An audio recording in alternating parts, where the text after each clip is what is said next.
What is going on? Welcome to the channel. My name is Bill, and in today's video we have a different type of Bronco accessory. Now, I've always had, for a good portion of my life, I've had a truck. I like having a truck bed, and it's just something that I like have around. Now, currently I don't have a truck, I just have the Bronco, and well, as you know, the Bronco does not have a truck bed. So I got on Marketplace. I was like, oh, well, you know what? I don't really need a truck bed. I can get a utility trailer. It's perfect. That way, you know, the Bronco works 90% of the time for what I need, and that other 10% when I need a truck bed or I need to carry something larger, hook up the utility trailer and carry it away. Now, you may have seen this in the background of some recent videos, and well, this is not a utility trailer, it's more of a cargo trailer, but I came across this on Facebook Marketplace while I was looking for a utility trailer. It's actually cheaper than most utility trailers, and I thought this would actually be pretty cool because we go to some shows and events like Supercell where we'll have a booth set up and everything and have the Broncos in display, and I thought, yeah, that would look really cool if we kind of did a similar paint scheme on this, and then we could pack more stuff because they're always limited on room that we could take in the Bronco. Could pack stuff, and I could take stuff like I have all these toolkits we could take with us to sell at the event, and other things and giveaways and other things that we could take to actually build out the booth and have some cool stuff while we're there at the event. So I really fell in love with the idea of having kind of an enclosed trailer that I could still use as a utility trailer. Like, hey, it's 4x8, so, or actually it's 5x8, or 5 by a little bit over 8. So, you know, I could stick a sheet of plywood, sheet of drywall, lumber, anything like that. I can fit that inside. If I need to haul it, great. And then if I want to go to an event or anything like that, or anywhere I need to haul stuff, great, throw it in there. It'll be nice and secure from the weather. And you know, I think I kind of fell in love with that idea. Unfortunately, I think I liked the idea so much that I might have went ahead and pulled the trigger on this purchase without giving it enough of a once over. Now, I went, looked at it, and the guy had it in his yard, and it was packed full of like roadie equipment. It had speakers, it had all kinds of equipment in there. So I thought, well, if he's keeping all that stuff in there, then it must not leak. Didn't consider that he possibly had a tarp on that before I got there. But for the most part, it doesn't leak. It's pretty sound. There's a couple of spots where I see where it could potentially leak. But then you know, the bottom was solid. It was a solid wood, plywood, everything. It looked decent. This left side was caved in a little bit, and it was like, oh, not a big deal. So I decided to go ahead and start cleaning it up. I took the wood floors out because there was a couple of these posts, or let me find one there. They were just kind of loose. They weren't very sturdy, and it's like, well, I just need to tack weld them back. I guess the welds broke, but not quite the welds that broke.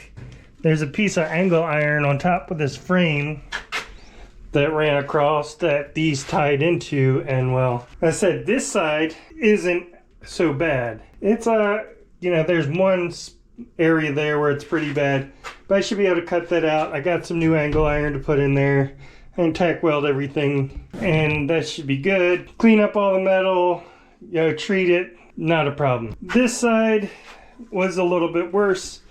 You see, like I said, this was all pushed in, so I took that apart, pulled that out, and gotten that. The angle iron here is broke, well, pretty much gone from here all the way back.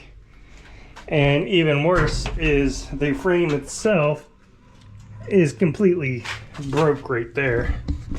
So I could push it down. So notice it seemed like there was a bit of a hump in here, but it turns out it's not really a hump. It's just that this back corner is bent down and that whole frame's broken. So this should actually be up higher, and then this corner should come up higher, and it should be straight back. Like this side's straight and that side is kind of up and then down. So that's going to take a little bit more work than anticipated.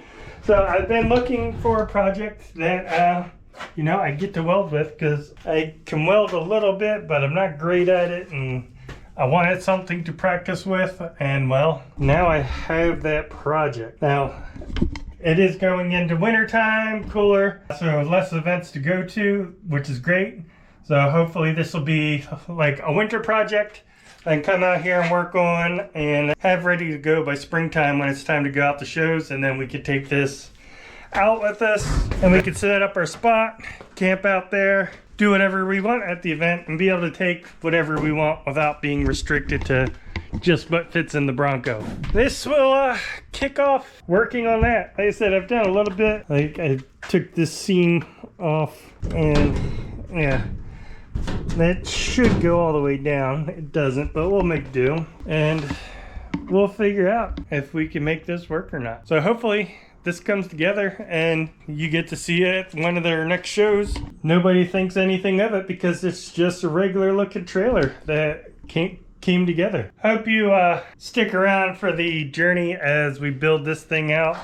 I'm going to keep tearing into it right now. I'm just kind of cleaning up what I can, see where exactly we need to do what. Okay, so I've dug into this a bit more, got this other plate off of there, and basically this whole piece of the frame is, instead of trying to fix and weld some braces onto this, I think the smarter move is going to be to cut this piece out, weld in a new piece here, and then build on top of that. Because yeah, this, good news is I was able to jack up this corner and get everything straight.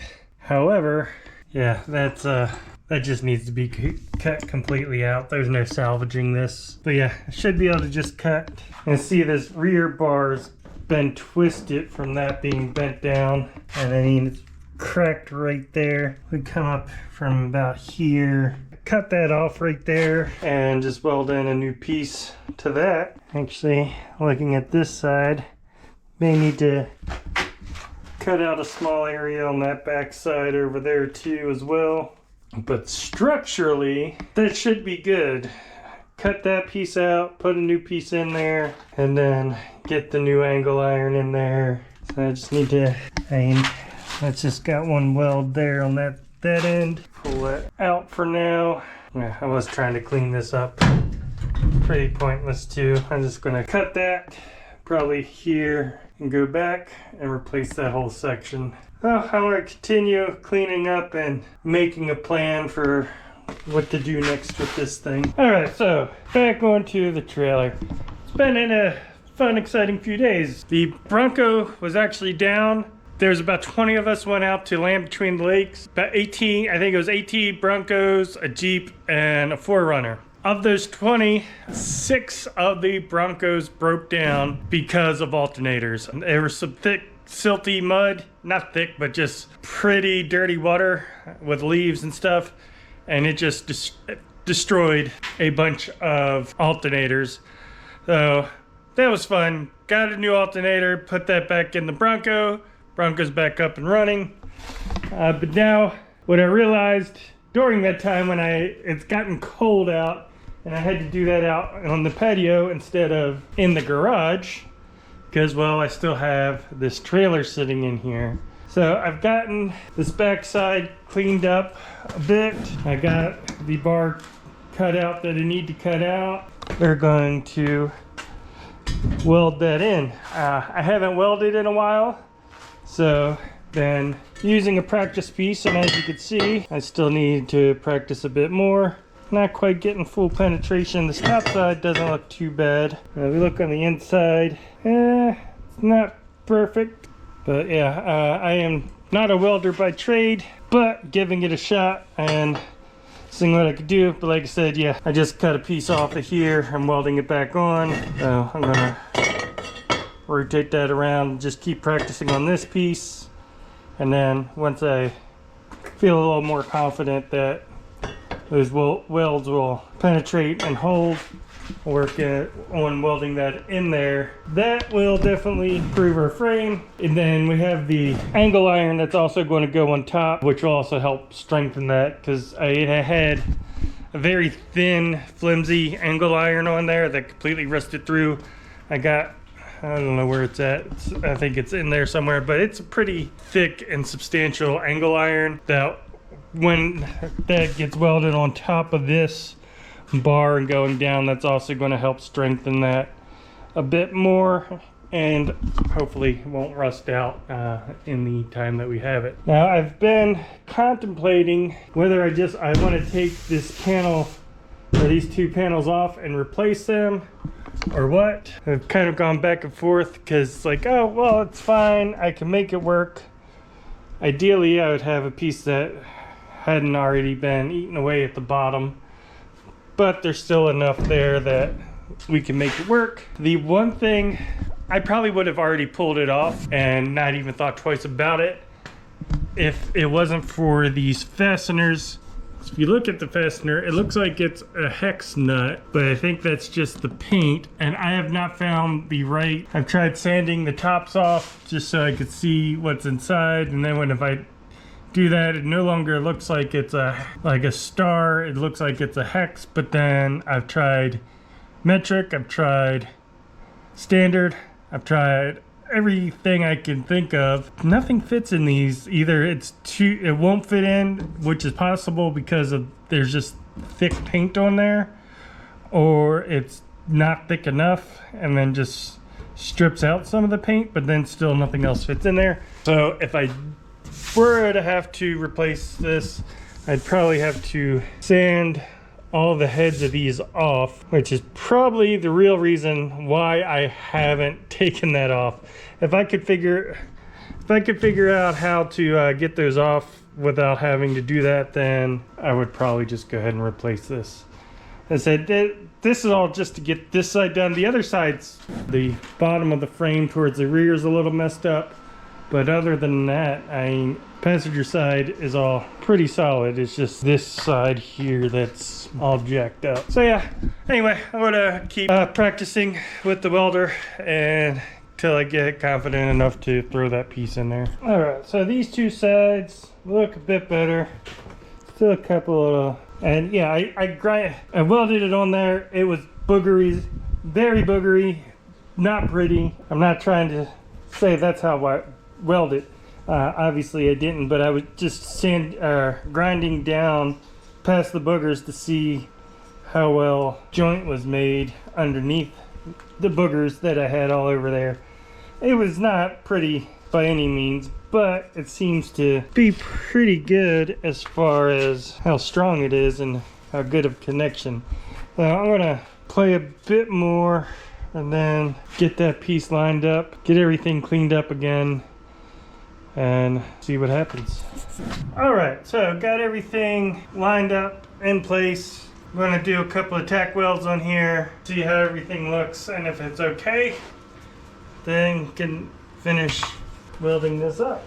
One thing I realized I was doing wrong is I was using my right hand to control the welding gun. I'm left-handed. I don't know why I felt compelled to control this with my right hand, but once I switched over to using my left hand, my dominant hand, it went much easier. And actually, I'm looking at this top is too far, so I gotta grind back the top bit a bit. The top was touching and I was using that to line everything up, but the bottom is quite a bit out. So let me grind back some of this top so that's going to be a little more flush. That's fitting a bit more flush now. We got our ground on. We'll go ahead.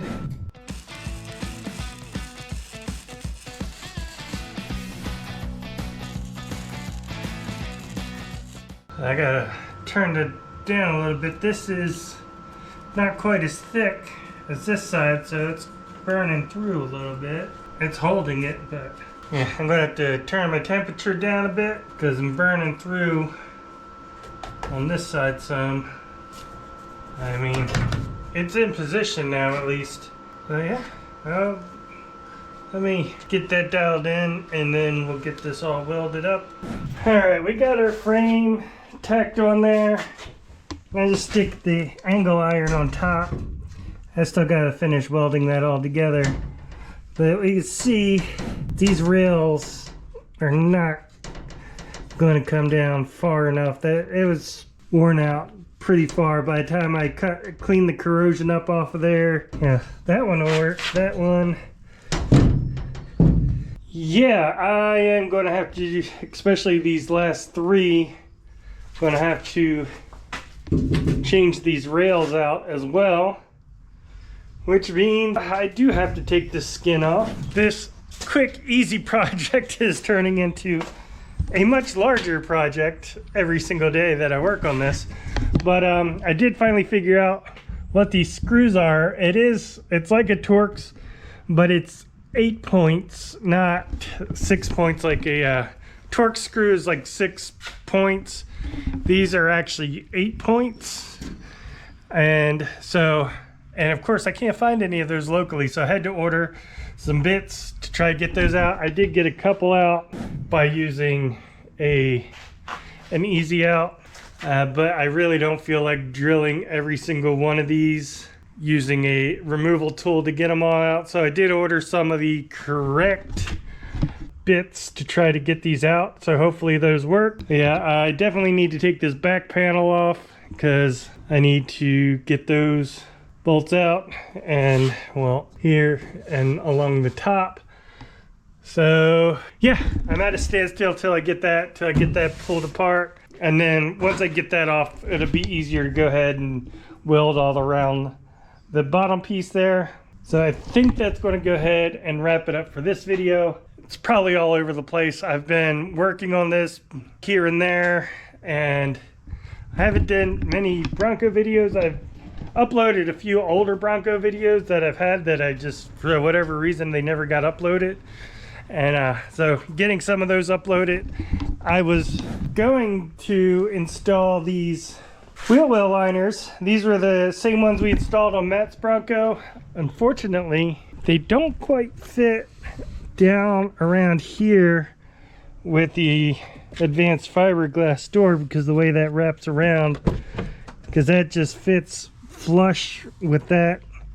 And so from about here to there would get pushed out with those fender liners. So I've got to figure out if I want to trim the liner, trim the door, or go a completely different route. I did spray some sound deadening in there, which personally I think looks perfectly fine. It's if it didn't have that big gap from the body lift, I probably wouldn't even notice that it's not just a line, that's not just the liner in there or a liner in there. I think looks perfectly fine. Just cut those tabs off and keep it painted, and it almost looks just as good as as the liners. But anyway, yeah, waiting on tools to get this. And since I have to take these panels off, and this one's got body filler, it's all cracked and everything, and doesn't quite go all the way down to the bottom, I'm probably just going to order new panels as well. This cool little project that, oh yeah, I could just fix up a couple little things and I got a cool trailer, is turning into a much larger project, which in the end probably would have been cheaper just to go ahead and buy a new trailer. But live and learn, I guess, and I get to play with the welder, which I haven't played with and which I haven't used in a while. So getting back to using that and getting better with it. So yeah, anyway, hope you enjoyed the video. If you want to see more videos around the trailer, let me know. I know it's not the usual Bronco Bronco videos that we've been doing. But yeah, if you find it interesting, let me know down in the comment. If you want to see more videos like this in the future, or if you'd rather see Bronco videos in the future, hit the subscribe button, and we will see you next time.